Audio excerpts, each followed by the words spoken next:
Egipto es una tierra de misterios. Hace unos 5.000 años surgió a ambas orillas del Nilo una cultura espléndida, en muchos aspectos desconcertante, y lo hizo de repente, como si apareciese de la nada. Duró algo más de 30 siglos, hasta su conquista por el Imperio de Roma, y en ese tiempo sucedieron tantas cosas, se acumularon tantos hechos, que reconstruir su historia es ya una tarea imposible. Muchos de sus secretos permanecen enterrados y gran parte de aquellos conocimientos están definitivamente perdidos. Pero lo que dejaron es sorprendente, a veces inexplicable a la luz de nuestra ciencia actual. Por eso cabe cualquier especulación, cualquier hipótesis, por fantástica que sea. Hoy vamos a acercarnos a uno de los episodios de esa historia. Y aunque sus personajes vivieron hacia el 1300 a.C., son bien conocidos por las gentes de ahora. Y el nombre de uno de ellos, de nuestro protagonista, casi todo el mundo lo conoce: Tutankamón.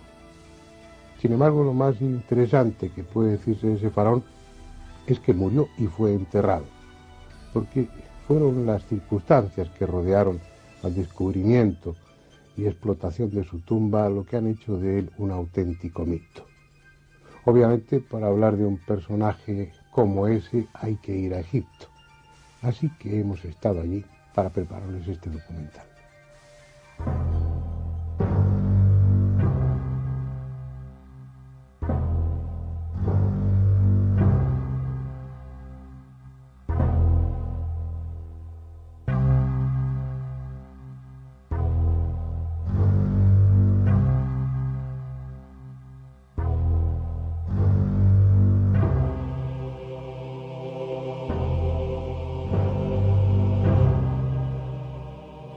Durante mucho tiempo aquí estuvo el corazón del antiguo Egipto. Allá por el año 2200 de la era de Atotis, los primeros faraones del Imperio Medio erigieron en esta orilla del Nilo la capital de las dos tierras. Luego, durante el Imperio Nuevo, los Tutmosis, los Amenofis, los Ramsés la engrandecieron aún más con fastuosos templos y palacios.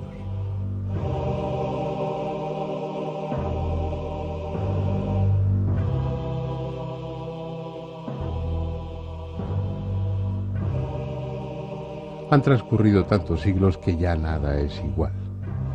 Eran otras las calles, los edificios y las gentes, pero lo poco que queda de aquella época es tan colosal, tan grandioso, que no cuesta imaginar la importancia que la ciudad tuvo en esos tiempos. Volveremos a ella, a recorrer los fastuosos templos de Luxor y Karnak, pero hoy nuestro motivo es otro, y está en la orilla opuesta del Nilo. Allí donde aquellos faraones que tuvieron a Tebas por capital eligieron ser enterrados.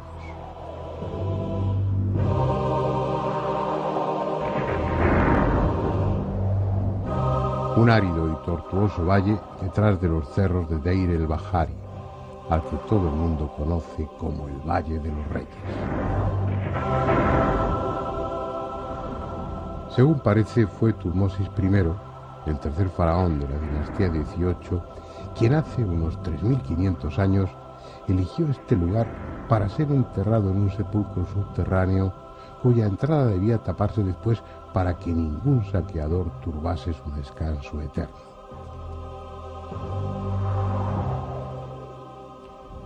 Esa iniciativa fue seguida por sus sucesores y de esa forma este solitario valle se convirtió en necrópolis real, a pesar de que el secreto y la ocultación no sirvieron prácticamente de nada. Si los enterramientos quedaban ocultos, los sacerdotes, los cortesanos y los obreros eran sobornables, y a los cortejos fúnebres les pisaban los talones los saqueadores para hacerse con los tesoros que habitualmente se enterraban con el ajuar funerario. Cuando los arqueólogos iniciaron sus trabajos en este Valle de los Reyes, los sepulcros, saqueados a lo largo de los siglos, eran ya un rompecabezas. Unos habían vuelto a ser cerrados con los escasos despojos dejados por los ladrones. Otros contenían momias procedentes de enterramientos vecinos y no pocos solo conservaban un sarcófago vacío. Pretender encontrar una tumba intacta era poco menos que una utopía. Lord Carnarvon y Howard Carter lo sabían cuando tuvieron licencia para excavar en la zona en 1914, pero como tantos arqueólogos alimentaban un sueño. El suyo era hallar el sepulcro aún sin descubrir de un joven faraón de la dinastía 18 que tuvo un breve reinado, Tutankamón. Pero era un sueño que tardaría en cumplirse. La Primera Gran Guerra Mundial acababa de estallar, interrumpiendo esa y otras muchas esperanzas.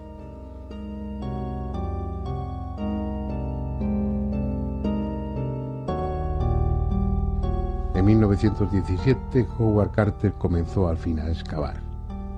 Probaba en uno y otro sitio sin resultado. Lo hacía de sol a sol. Hasta se construyó una pequeña casa a la entrada del valle para estar más cerca de su objetivo. Fueron 5 años de trabajo estéril, muchas veces a punto de abandonarlo por la reticencia de Lord Carnarvon, que veía cómo su dinero se gastaba sin alcanzar el éxito esperado. El sueño de hallar intacta la tumba de Tutankamón parecía condenado a eso, a ser simplemente un sueño. Cuando un día, el 4 de noviembre de 1922, la piqueta dejó al descubierto el primer peldaño de una escalera que se hundía en el suelo del Valle de los Reyes.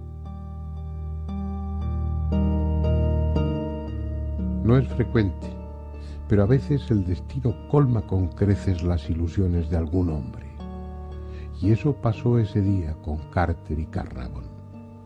La escalera conducía a través de sus 16 peldaños a la tumba de aquel faraón prácticamente desconocido. Fueron los días y semanas más intensos, más llenos de emociones que pueda haber vivido un arqueólogo. Las primeras evidencias señalaban que la tumba había sido violada poco después de sellarse, pero como se comprobó después, afortunadamente los saqueadores fueron sorprendidos a tiempo y todas las pertenencias del joven faraón enterrado, aunque revueltas y amontonadas, seguían aquí.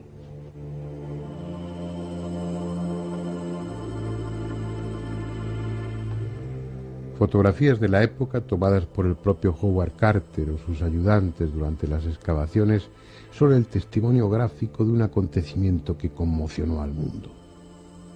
A medida que abrían agujeros y se derribaban puertas tapiadas, iban apareciendo ante los ojos de aquellos hombres objetos de una riqueza histórica y material incalculable.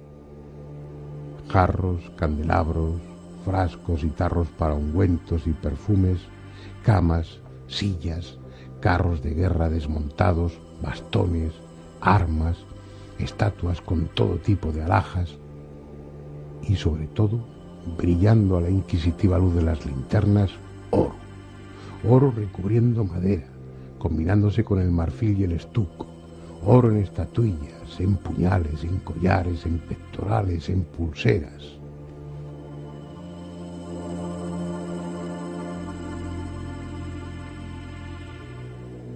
Cada hallazgo, cada nueva pieza era un titular en los periódicos.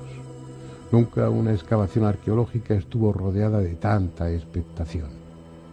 Hasta se organizaron selectos banquetes para las autoridades, algunos en el interior del pasillo que daba acceso a la tumba.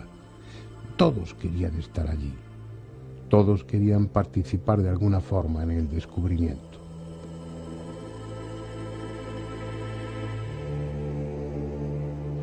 Convenientemente numerados y fotografiados, los objetos fueron después trasladados con todas las precauciones al lugar seguro, siempre ante la mirada expectante de los curiosos que a todas horas montaban guardia en torno a la tumba. Era necesario despejar la antecámara antes de abordar la siguiente y más emocionante fase: acceder a la cámara funeraria. Al fin, la antecámara quedó despejada. La puerta tapiada de acceso a la cámara funeraria, todavía flanqueada por 2 guerreros de tamaño natural y con el yeso cubierto de sellos que garantizaban que aún permanecía tal como la dejaron 3200 años atrás, fue cayendo a golpes de piqueta hasta dejar ver lo que había al otro lado. La primera impresión fue que ante ellos se levantaba otra pared, esta vez de oro en lugar de yeso, oro bruñido, lleno de ornamentos y símbolos mágicos que aseguraban la protección del difunto. Era una gigantesca capilla dorada de casi 3 metros de altura, tan grande que ocupaba casi toda la cámara funeraria. Las puertas no tenían sello, pero al abrirlas descubrieron que dentro de esa capilla había otra, y con el sello intacto. Nadie había profanado el féretro del faraón. Pero aún había más sorpresas. Una puerta sin tapiar daba acceso a otra pequeña cámara. La luz de las linternas desvaneció las sombras y pareció dar vida a una imagen de Anubis, el dios chacal, que sobre unas andas parecía custodiar los tesoros del monarca.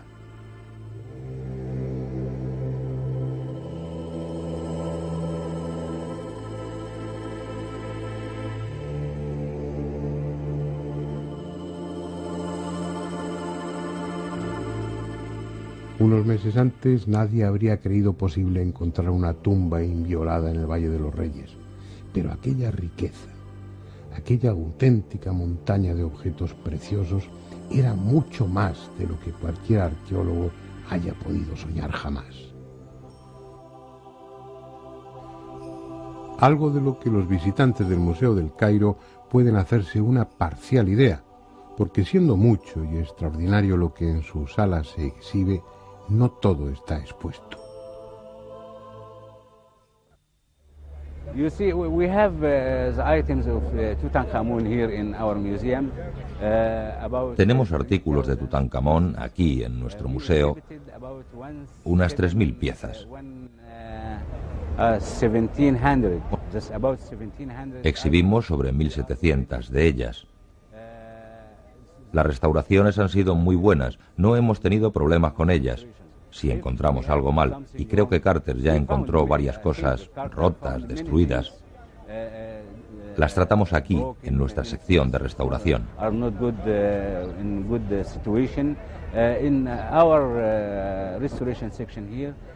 Restauramos todas las piezas, incluso textiles y ropajes, y nos aseguramos de hacerlo bien.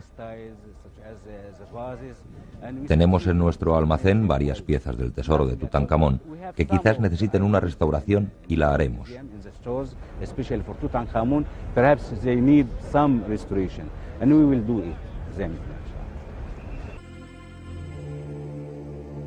Cuando llegó el momento, Carter acometió la tarea de abrir las capillas doradas.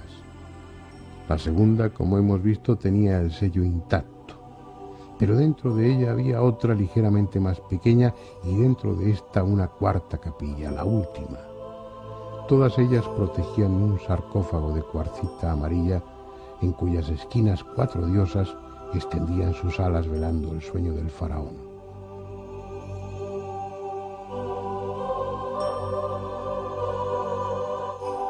Levantada la tapa y tras quitar un fino lienzo que lo envolvía, quedó a la vista un féretro que reproducía la imagen de Tutankamón. El rostro sereno, impasible de un bello joven en oro puro, con los brazos cruzados sobre el pecho y en sus manos el pedum, el báculo, símbolo de la moderación, y el hu, el espantamoscas, símbolo del dominio sobre las fuerzas elementales. Atributos de su condición real, como la cobra y el buitre sobre su frente, representando el Alto y el Bajo Egipto, ambos bajo su imperio.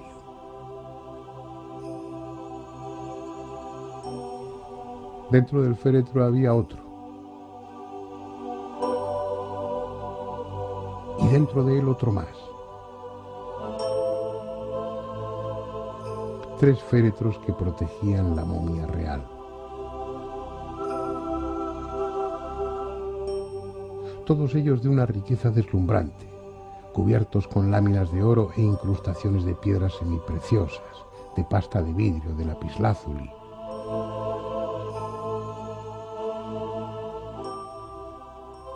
Abierta la tapa del último féretro y retirados la máscara de oro y los ornamentos que la cubrían parcialmente, quedó al fin a la vista la momia, el fardo funerario.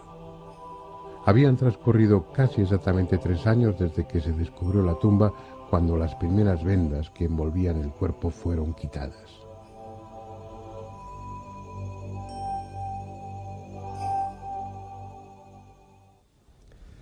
Con cada tira de lienzo se iba una parte de su gloria, una fracción de su grandeza, hasta que al fin el cuerpo momificado del joven faraón, desprovisto de cualquier artificio y convertido en poco menos que un esqueleto, quedó al descubierto en toda su miseria.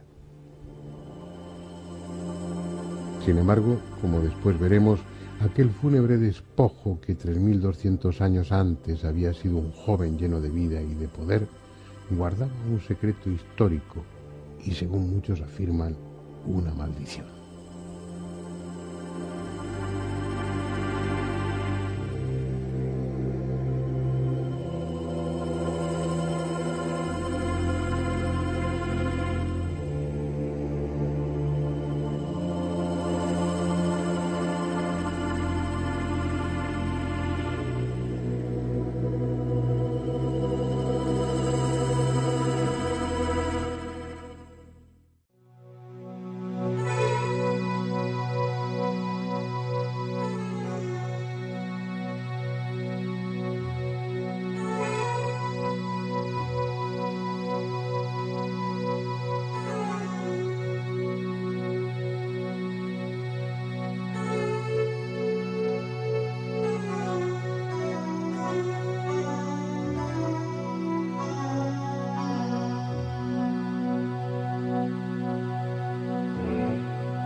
Antes hemos conocido las circunstancias que rodearon el descubrimiento de la tumba de Tutankamón, un faraón de la dinastía XVIII del que la historia sabía muy poco hasta entonces.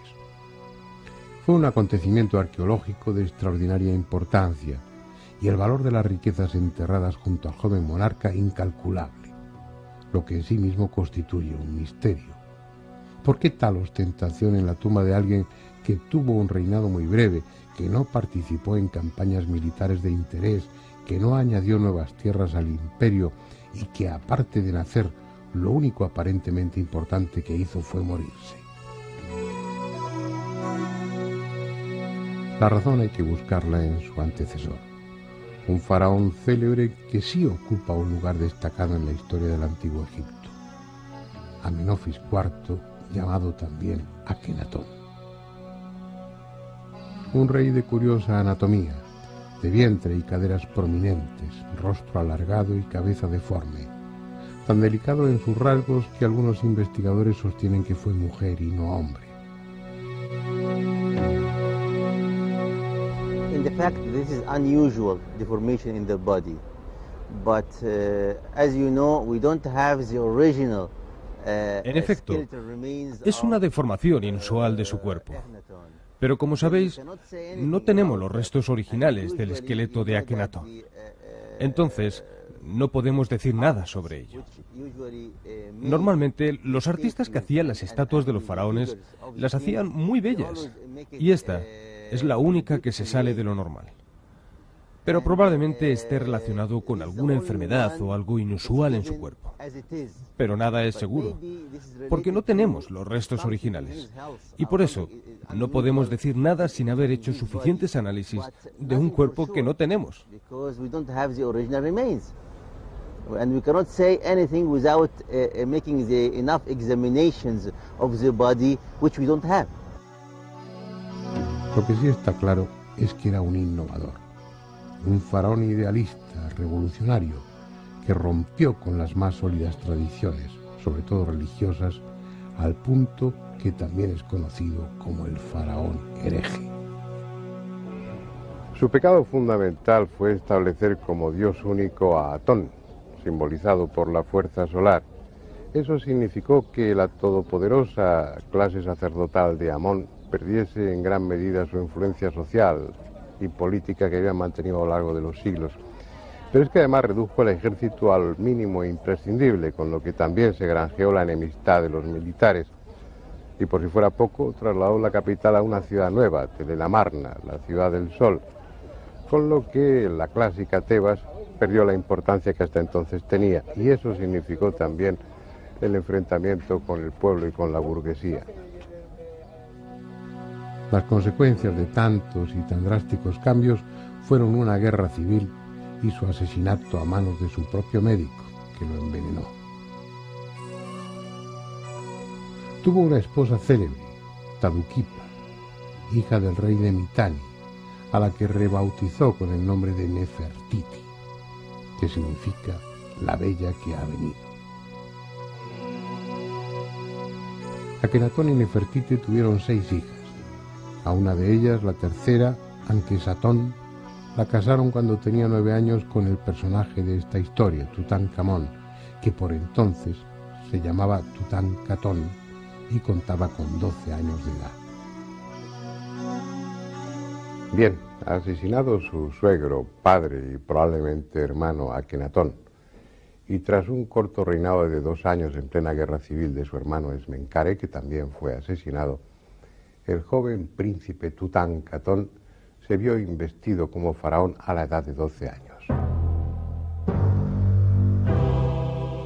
Su reinado fue igualmente corto, pero productivo para las clases dirigentes del país.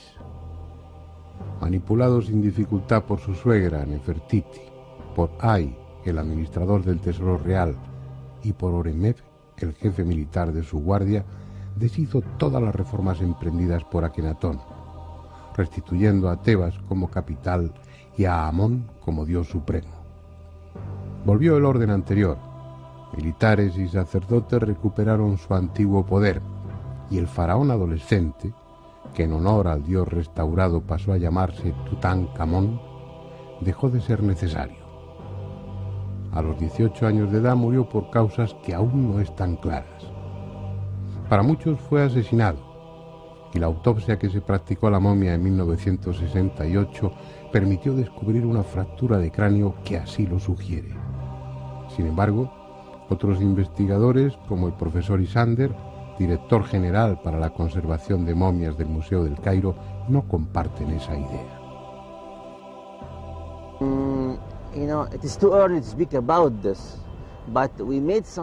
Es ya muy antiguo hablar sobre esto, pero hicimos algunos exámenes de algunos de los cráneos de otras momias procedentes de distintos lugares de Egipto y obtuvimos unos buenos resultados en diferentes partes de sus cuerpos.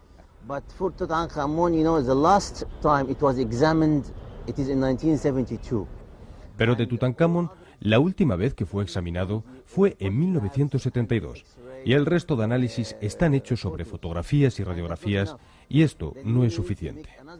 Necesitamos hacer otros análisis de los restos y ver la posibilidad de tomar muestras de este cuerpo para intentar extraer los ácidos nucleicos que nos permitan obtener el ADN.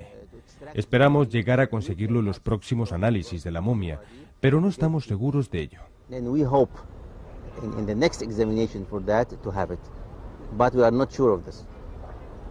Carter Group had made a lot of works on the tomb of Tutankhamun, and el grupo de Carter hizo muchos trabajos en la tumba de Tutankamón, y uno de ellos fue el tratar de sacar la momia del primer cofre en el cual estaba perfectamente encajada. Y tuvieron que quemarla o calentarla hasta altas temperaturas, y esto tuvo un efecto negativo sobre los restos de la momia, que en parte se quemaron. Por eso es por lo que no podemos decir nada ahora. Después de que se hagan análisis, podremos decir algo, pero no ahora. After we make examination, we can say something, but not now.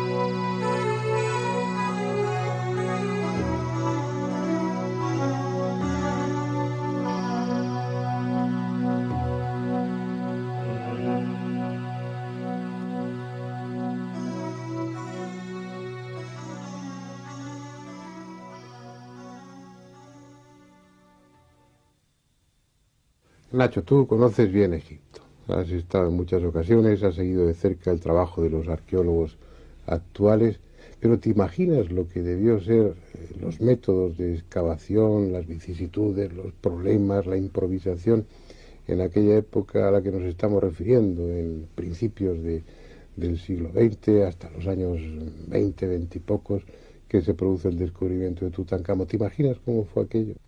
Pues yo lo veo plagado de méritos, porque imagínate, Fernando, que siempre se ha echado en cara que el trabajo de los arqueólogos que trabajaron no solamente en la tumba de Tutankamón, sino en otras excavaciones a lo largo y ancho de Egipto, que se empleaban la dinamita en sus trabajos, pues como digo, siempre se les ha echado en cara los métodos poco científicos que utilizaron en sus excavaciones. Pero es que no había más de lo que ellos podían utilizar. No había cátedras prácticamente en ninguna universidad europea ni americana donde se enseñaran los métodos modernos que hoy conocemos como la arqueología. Fue Flinders Petrie el primero en utilizar estos métodos con una lógica más o menos en este tipo de excavaciones, y precisamente Howard Carter fue uno de sus alumnos más aventajados cuando él trabajó con Petrie, no solamente en Amarna, sino en otros lugares como Deir el-Bahari. Y desde mi punto de vista es uno de los, como decía al principio, uno de los grandes méritos que tiene todo el trabajo realizado casi durante una década en todos los objetos, cientos y casi miles de objetos que aparecieron en el interior de esta tumba tan fastuosa. Porque da la impresión de que es muy fácil criticar esa actitud, esos métodos, bueno, discutibles ciertamente, de aquellos arqueólogos, pero bueno, presupuestos debía haber muy pocos, de casos como el de Carter, con los gastos sufragados por un particular como era Lord Carnarvon, algunos museos como el Metropolitan y otros, algunas fundaciones empezaban a dar algo de dinero, pero la impresión es que en aquellos años había que trabajar deprisa y encontrar rápidamente algo que justificase las inversiones que otros hacían, o a veces las que el arqueólogo sacaba de su propio bolsillo, ¿no? La propia relación que existía entre Lord Carnarvon y Howard Carter era una especie de historia de amor y odio, ¿no? En ocasiones se llegó a decir que se llevaron mal, que Lord Carnarvon vio con malos ojos el acercamiento que tuvo Carter con la hija de Carnarvon, Lady Evelyn Herbert, y precisamente quizás fue uno de los matices que dio importancia al descubrimiento de la tumba de Tutankamón como el punto de partida de la historia de la arqueología, como un foco inicial de trabajos en donde realmente la paciencia y el tiempo, lo que tú comentabas ahora, que quizás los mecenas o las instituciones metían un poco prisa a los excavadores para descubrir grandes hallazgos y justificar de alguna manera todo el dinero que se había invertido durante años. Piensa que Lord Carnarvon fue casi 15 años continuos dejando dinero en el Valle de los Reyes en excavaciones prácticamente nulas, apenas 2 tumbas reales y poquito más, en donde a jugar funerario había prácticamente nada. Pero quizás habría que agradecer a Howard Carter todo el tesón que tuvo en esperar, en quizás hacerle convencer a Lord Carnarvon que estaban muy cerca de un hallazgo quizás importante. Es precisamente uno de los puntos que se han echado en cara a lo largo de toda esta historia, ¿no? Que Carter quizás ya sabía de antemano la ubicación exacta de dónde estaba la tumba de Tutankamón, y que dejó su descubrimiento para el final, el último halo, ¿no?, de esperanza que tenía con Lord Carnarvon en que él financiara las excavaciones, para sorprenderle. También no debemos olvidar lo curioso, lo singular que puede resultar que el primero, casi el segundo día de retomar estas excavaciones, en noviembre de 1922, fue cuando Carter descubrió el primer escalón de la escalera que llegaba hasta la tumba de Tutankamón. Pero no obstante, hay que pensar también en la suerte que tuvo la arqueología, la historia de la arqueología y en concreto la egiptología, en que fuera Carter y no otro quien descubriera la tumba de Tutankamón, porque siempre también se ha dicho que Theodore Davis, el americano que tuvo antes que él la licencia para excavar en el Valle de los Reyes, si hubiera sido él el que encontró la tumba de Tutankamón, prácticamente no hubiera quedado nada, porque precisamente Davis lo único que buscaba era tesoros. Carter, hay que agradecerle que también tenía dentro de sí el espíritu de la ciencia, el espíritu de la investigación y de dar a conocer al resto del mundo la historia, una de las historias más oscuras de Egipto, la época de Amarna y de Tutankamón. Y hacerlo con un mérito indiscutible. Yo cuando de adolescente leía las primeras cosas sobre la tumba de Tutankamón, libros de divulgación, me llamaba la atención el que entre el descubrimiento de los escalones que conducían a la tumba y el abrir el último féretro para encontrarse con la momia, transcurrieron meses, un par de años, 3 años casi, ¿no? Cuando, seguro después de una búsqueda tan intensa, Howard Carter llevaba muchos años buscando la tumba de Tutankamón, la encuentras, yo me pongo en su lugar y yo creo que no habría podido resistir la tentación, habría quitado todo para llegar cuanto antes a encontrarme con aquel que era el objeto de mi obsesión, ¿no?, durante tanto tiempo. Y sin embargo él aplicó una metodología, supongo que cometería errores, pero siguió de una forma disciplinada un proceso en el que iba fotografiando, numerando, ordenando a medida que iba retirando. No había en la práctica prisa, pero por dentro debía ser una especie de angustia permanente en la que ese hombre y también Lord Carnarvon vivieron, ¿no? Muchos de los investigadores que han trabajado en la parte histórica de lo que es el descubrimiento de la tumba de Tutankamón argumentan esta paciencia y esta sangre fría encomiable realmente en Howard Carter, tirando de algunas de las cartas del propio correo personal que ha aparecido en la casa de Carter junto al Valle de los Reyes a comienzos de los años 90, en una especie de desván que había en la casa. Ahí se encontró una caja con innumerable documentación de la época, ¿no? En algunas de estas cartas se hacía referencia de una manera solapada a que tanto Carter como Carnarvon, Lady Evelyn Hebert y Callender, los 4, la misma noche de la apertura de la tumba, después de haber dicho la célebre frase de "ve usted algo, sí, cosas maravillosas", esa misma noche los 4 fueron otra vez a la tumba de Tutankamón. Realizaron un agujero en la puerta que lleva hasta la cámara del sarcófago y no sabemos qué se pudieron haber llevado. Sí que conocemos a ciencia cierta que el Servicio de Antigüedades detectó en una caja de vino que tenía Carter una cabeza de madera de Tutankamón saliendo de una flor de loto, una de las estatuas más bellas que aparecieron en la tumba y que se encuentra ahora en el Museo del Cairo. Él dijo que era un objeto que apareció en el pasillo de la tumba, que se les olvidó meterlo en el catálogo general, que él lo intentaba sacar de Egipto como una pieza de poco valor, sí, pero el caso es que estaba ahí. Y es quizás una de las piezas, de los pocos objetos que pudieron haber sacado esa noche si es que realmente entraron. Se llevara o no algún objeto de la tumba de Tutankamón, creo que el trabajo de Carter, más que críticas, merece elogios, se mire por donde se mire.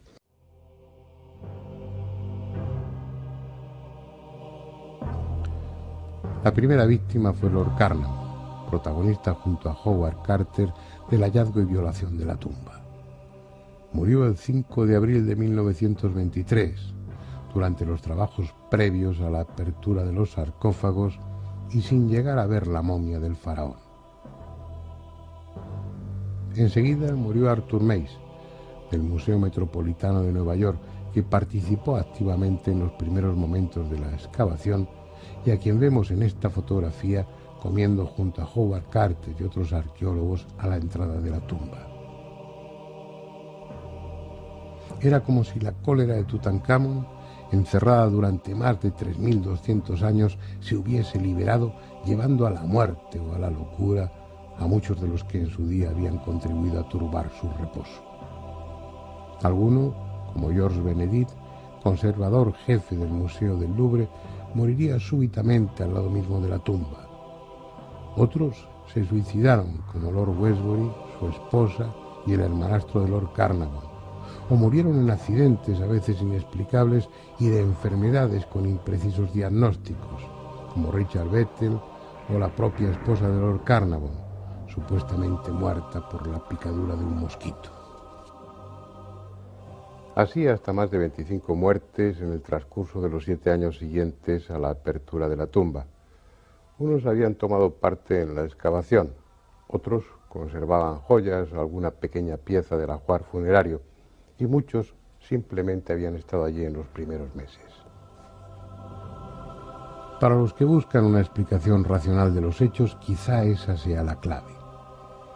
Algo en el aire estancado de aquella cámara afectó a parte de la treintena de testigos ilustres que asistieron a la apertura de la tumba. Gérmenes, esporas de hongos patógenos, algún virus entonces desconocido. Sea lo que fuese, la fuerza desatada se calmó o se extinguió, y los que no habían sucumbido continuaron su existencia normal, como Howard Carter, el principal responsable del hallazgo y de todos los trabajos realizados en la tumba. Esta idea de una maldición es buena para el cine, pero si tú cierras una tumba durante 3000 años, esta tumba contiene gérmenes.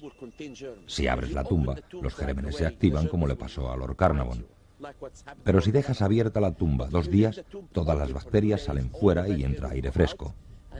En la maldición, cuando los egipcios escribían algo en sus tumbas y decían: si profanas mi tumba serás comido por un cocodrilo, era como una esperanza de que así sus tumbas estuvieran protegidas. Pero realmente no hay maldición. La maldición es buena para películas, es buena para asustar y es buena para que la gente la escuche, pero nunca ocurrió. Debiera haber sido la primera víctima, pero llevaba tantos años obsesionado con el joven faraón antes de dar con su sepulcro, que tal vez se estableció un fuerte lazo entre los espíritus de ambos. O quizá estaba inmunizado tras décadas de excavar en el Valle de los Reyes. O no hubo maldición alguna y todo fue un cúmulo de fatales coincidencias. El hecho es que murió en su casa de Londres, en el 49 de Albert Court, el 2 de marzo de 1939, víctima de la enfermedad de Hodgkin y a la edad de 65 años. Desde entonces descansa pacíficamente en el cementerio de Putney Vale. No está momificado ni le enterraron con tesoros, así que es improbable que alguien turbe ese descanso.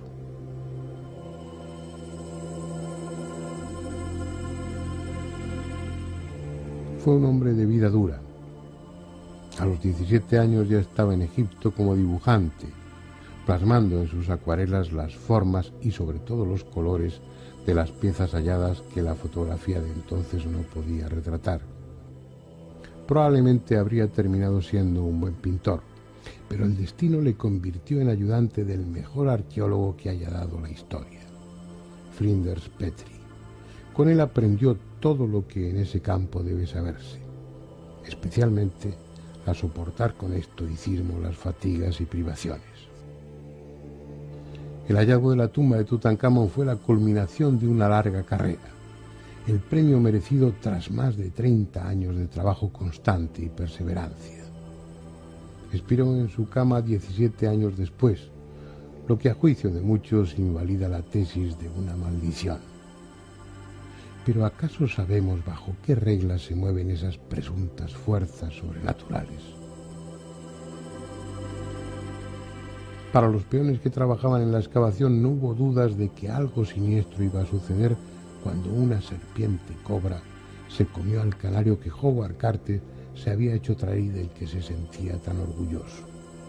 Para ellos, esa cobra no podía ser otra cosa que el espíritu del faraón sediento de venganza. Simples supersticiones, tal vez. Pero lo cierto es que en ese momento Lord Carnarvon, el otro protagonista del hallazgo y profanación de la tumba, estaba agonizando en un hotel del Cairo, el Continental Savoy, en esta plaza, la antigua plaza de la Ópera, hoy de Ibrahim Pachá, que desapareció por un incendio en 1952. Solo queda el lugar y el recuerdo de aquellos acontecimientos. Se dijo que podía ser por la picadura de un mosquito, tal vez fue por una neumonía como figura en el certificado de función, quizá una histoplasmosis, pero en realidad, aunque se ha especulado mucho, no se sabe de qué murió Lord Carnarvon. Lo que sí se sabe es que cuando estaba agonizando repitió varias veces, horrorizado, una frase extraña, una frase que decía: un pájaro me araña la cara. Una frase aparentemente sin sentido, pero que para los egiptólogos sí lo tiene. Una conocida maldición escrita en el primer periodo intermedio dice textualmente que el pájaro Nekbek destrozará a arañazos el rostro de quienes profanen una tumba. Nekbet era la diosa buitre, símbolo del Alto Egipto y protectora de los faraones en este y en el otro mundo. Finalmente, Lord Carnarvon, el señorito inglés que se dedicó a la arqueología porque el clima seco de Egipto era favorable para su salud, abandonó este mundo no sin antes pronunciar otra frase igualmente siniestra: he oído su llamada y le sigo. Esas circunstancias ya hacen de la de Lord Carnarvon una muerte más que singular. Sin embargo, no habrían sido suficientes para sustentar la idea de una maldición de no haberse producido otras dos casualidades más que inquietantes. Era la 1:45 de la madrugada del 5 de abril de 1923. Tras 8 días de enfermedad, Lord Carnarvon acababa de morir. Y en ese momento, la ciudad de El Cairo se quedó a oscuras. Durante 5 minutos se interrumpió la corriente eléctrica y reinaron las sombras. Luego la luz se hizo de nuevo.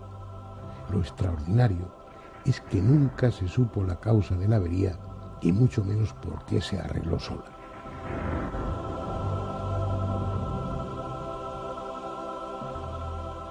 La otra casualidad es que a miles de kilómetros, en la casa solariega de los Carnarvon, en Highclere Castle, y en ese mismo momento, Susan, la perra Fosterrier favorita del Lord, que incluso le había acompañado en algún viaje a Egipto, comenzó a aullar desesperadamente y al cabo de unos instantes cayó muerta como fulminada. El 30 de abril, George Edward Stanhope Molyneux Herbert, quinto conde de Carnarvon, era enterrado en Beacon Hill, al lado del castillo de Highclere, donde pasó su infancia y parte de su vida.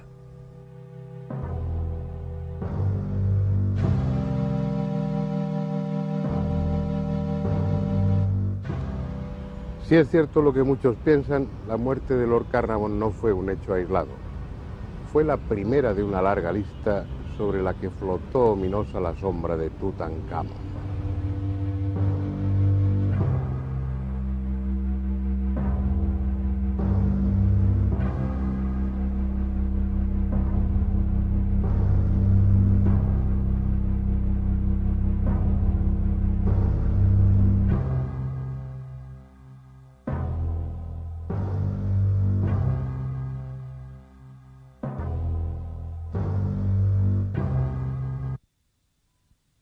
Hemos escuchado la opinión de diferentes arqueólogos e investigadores.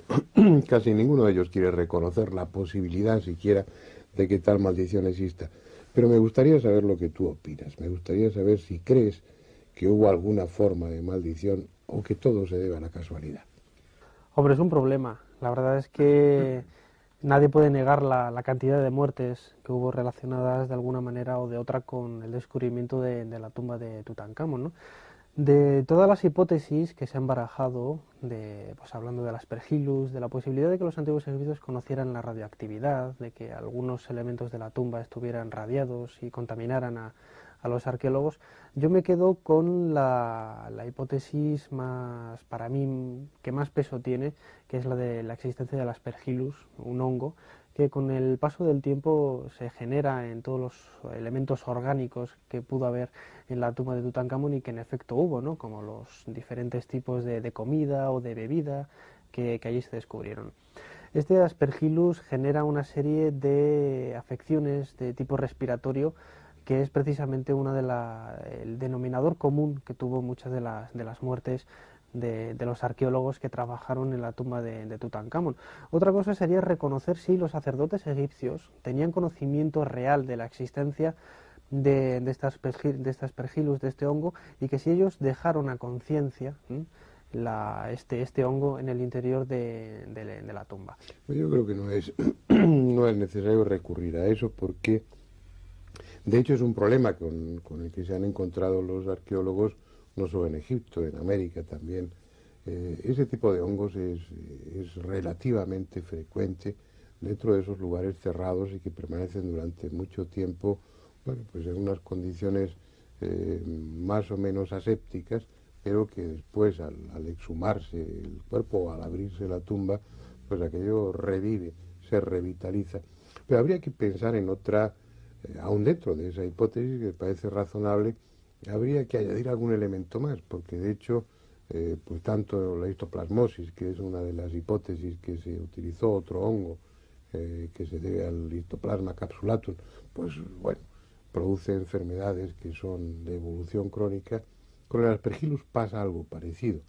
El Aspergillus niger, que es una de las hipótesis que ahora, bueno, entre otros tú sostenéis como una posible causa, pues el Aspergillus niger, que produce una aspergilosis, como otras variedades de ese hongo, suele producir unas otitis, o que bueno, que tiene una evolución más o menos banal, o contribuyen a empeorar problemas pulmonares.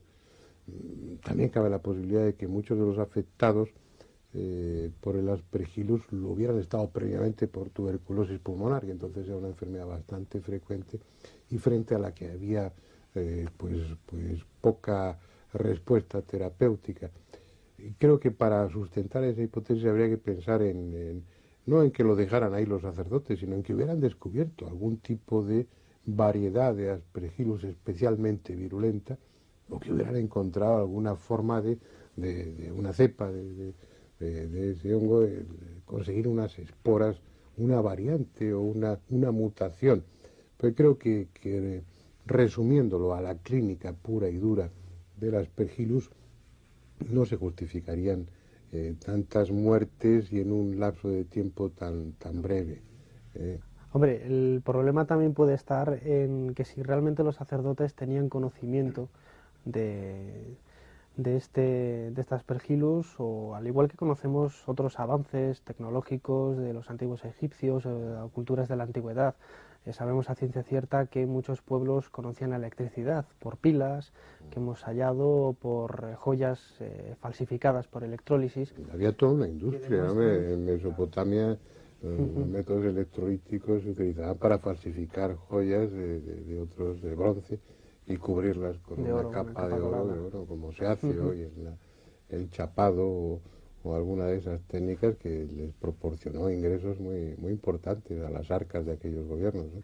Sí, yo creo que en este caso el problema está en intentar buscar una solución lógica a explicar si realmente los antiguos egipcios tenían conocimiento de esos adelantos, ¿no? Si realmente fue por una investigación, que yo no lo creo, si fue por un descubrimiento casual, que es la opción por la que yo me suelo inclinar, o fue el legado de una cultura mucho más antigua, hoy desaparecida, el legado, otros hablan de la Atlántida, de extraterrestres, etcétera. El caso es que el problema de la maldición de Tutankamón es uno de los pocos enigmas de la historia de Egipto que tienen una base científica y que se puede explicar. Y precisamente los propios egiptólogos, cuando realizan estudios continuamente sobre la maldición, es que realmente reconocen la existencia de que ahí ocurrió algo, ¿no? Si no lo hubieran dejado pasar, al igual que dejan de lado y obvian otro tipo de teorías relacionadas con aspectos más críticos, más candentes de la egiptología, como el simbolismo de las pirámides, aspectos esotéricos de su religión, etcétera. Pero es bastante ya significativo que los egiptólogos pierdan su tiempo, entre comillas, en este tipo de investigaciones, ¿no? Para mí es uno de los aspectos que da valor al fenómeno como tal de lo que es la maldición de los faraones. Yo soy de los que sustentan la opinión de, bueno, que de momento no hay una explicación racional, si es que hay que buscarla. A lo mejor ese número de muertes o el que esas muertes se produjesen en un lapso de tiempo corto, pues se puede atribuir a la casualidad o a razones que nada tengan que ver con la tumba.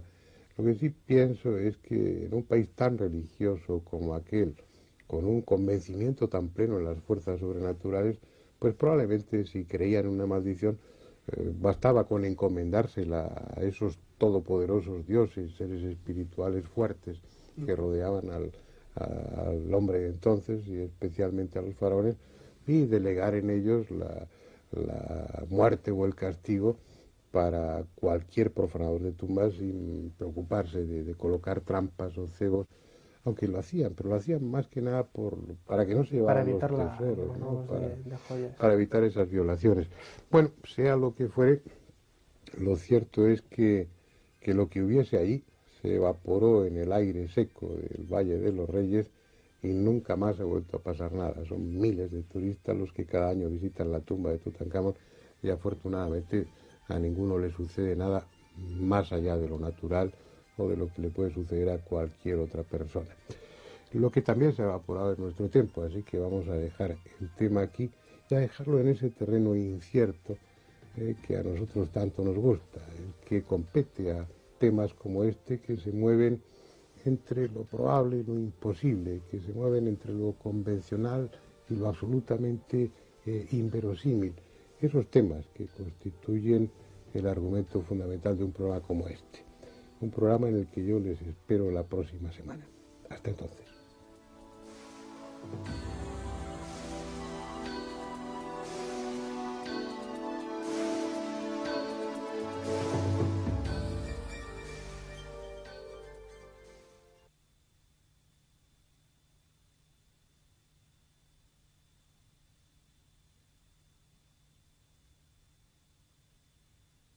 Eso, a ser simplemente un sueño.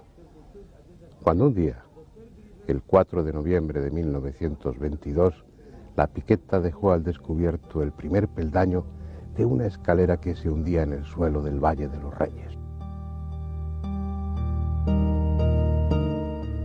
No es frecuente, pero a veces el destino colma con creces las ilusiones de algún hombre. Y eso pasó ese día con Carter y Carnarvon. La escalera conducía a través de sus 16 peldaños a la tumba de aquel faraón prácticamente desconocido. Fueron los días y semanas más intensos, más llenos de emociones que pueda haber vivido un arqueólogo. Las primeras evidencias señalaban que la tumba había sido violada poco después de sellarse, pero como se comprobó después, afortunadamente los saqueadores fueron sorprendidos a tiempo. Y todas las pertenencias del joven faraón enterrado, aunque revueltas y amontonadas, seguían aquí.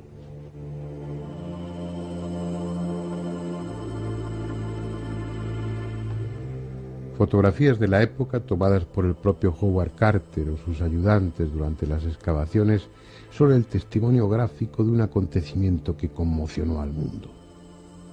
A medida que abrían agujeros y se derribaban puertas tapiadas, iban apareciendo ante los ojos de aquellos hombres objetos de una riqueza histórica y material incalculable. Jarros, candelabros, que han hecho de él un auténtico mito. Obviamente, para hablar de un personaje como ese hay que ir a Egipto. Así que hemos estado allí para prepararles este documental.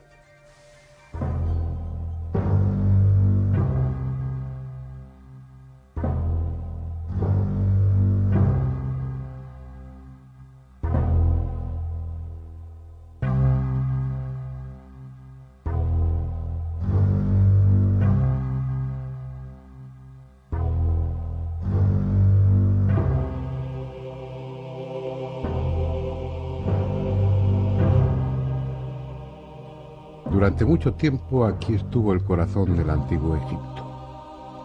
Allá por el año 2200 de la era de Atotis, los primeros faraones del Imperio Medio erigieron en esta orilla del Nilo la capital de las dos tierras. Luego, durante el Imperio Nuevo, los Tutmosis, los Amenofis, los Ramsés la engrandecieron aún más con fastuosos templos y palacios.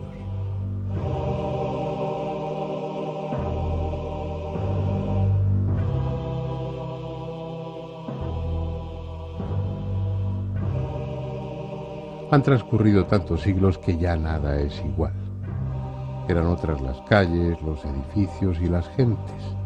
Pero lo poco que queda de aquella época es tan colosal, tan grandioso que no cuesta imaginar la importancia que la ciudad tuvo en esos tiempos.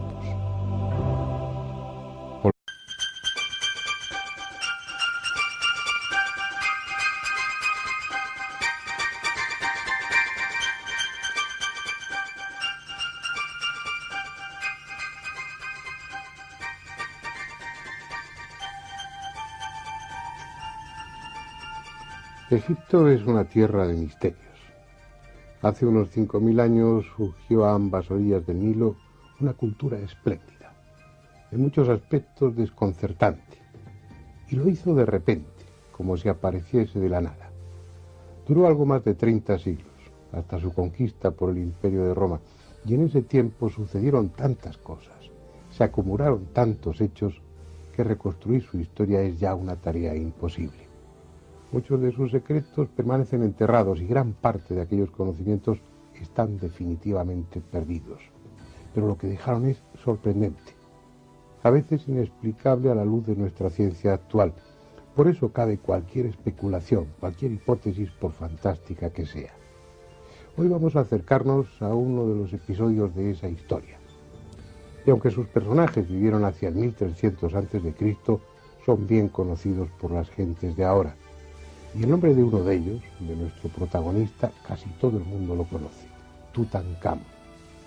Sin embargo, lo más interesante que puede decirse de ese faraón es que murió y fue enterrado, porque fueron las circunstancias que rodearon al descubrimiento y explotación de su tumba. Volveremos a ella, a recorrer los fastuosos templos de Luxor y Karnak, pero hoy nuestro motivo es otro, y está en la orilla opuesta del Nilo. Allí donde aquellos faraones que tuvieron a Tebas por capital eligieron ser enterrados.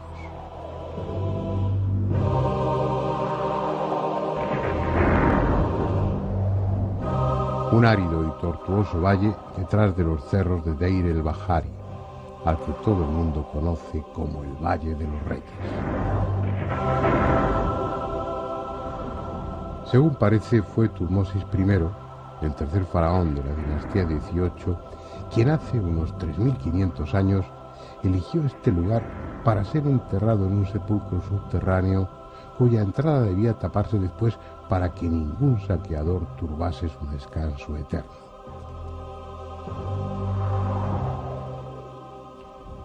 Esa iniciativa fue seguida por sus sucesores, y de esa forma este solitario valle se convirtió en necrópolis real, a pesar de que el secreto y la ocultación no sirvieron prácticamente de nada. Si los enterramientos quedaban ocultos, los sacerdotes, los cortesanos y los obreros eran sobornables, y a los cortejos fúnebres les pisaban los talones los saqueadores para hacerse con los tesoros que habitualmente se enterraban con el ajuar funerario. Cuando los arqueólogos iniciaron sus trabajos en este Valle de los Reyes, los sepulcros, saqueados a lo largo de los siglos, eran ya un rompecabezas. Unos habían vuelto a ser cerrados con los escasos despojos dejados por los ladrones. Otros contenían momias procedentes de enterramientos vecinos, y no pocos solo conservaban un sarcófago vacío. Pretender encontrar una tumba intacta era poco menos que una utopía. Lord Carnarvon y Howard Carter lo sabían cuando tuvieron licencia para excavar en la zona en 1914, pero como tantos arqueólogos alimentaban un sueño. El suyo era hallar el sepulcro aún sin descubrir de un joven faraón de la dinastía 18 que tuvo un breve reinado, Tutankamón. Pero era un sueño que tardaría en cumplirse. La Primera Gran Guerra Mundial acababa de estallar, interrumpiendo esa y otras muchas esperanzas.